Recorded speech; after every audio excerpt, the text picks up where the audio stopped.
Recently, the Sexual Misconduct Response Center expanded its 24/7 support line services to former Canadian Armed Forces members and National Defence Public Service employees who have been affected by sexual misconduct.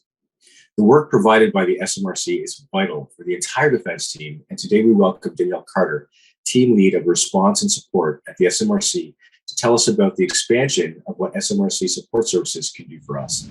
Thank you for joining us today, Danielle. Thank you so much for having me.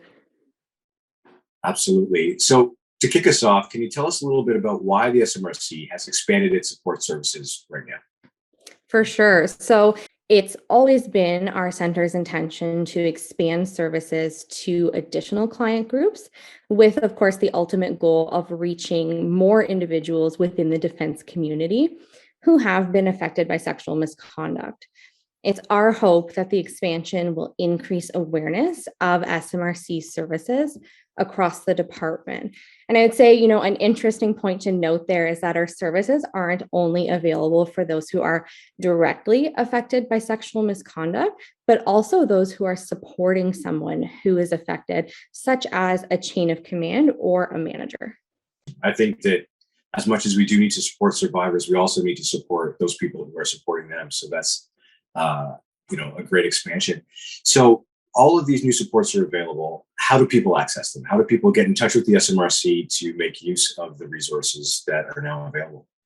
Right. So the best way to contact us is via our 24/7 phone line. So that number is 1-844-750-1648.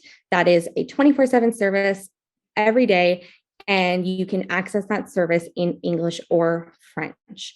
Once a client selects the language of their choice, they're then connected with a counselor right away who introduces themselves and provides some information on the confidentiality of the phone call.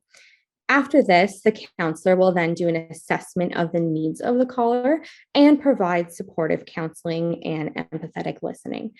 Based on this conversation, the counselor will then provide information and referrals to the client based on the needs that they've identified. And I think it's important to note that a caller can choose to remain anonymous if they're not comfortable providing their name. I would say lastly, the counselors would facilitate access to internal resources and external resources where applicable. That last bit about anonymity is key, because I'm sure there are barriers or comfort levels that will impede people from reaching out, even seeking the support and the resources of the SMRC.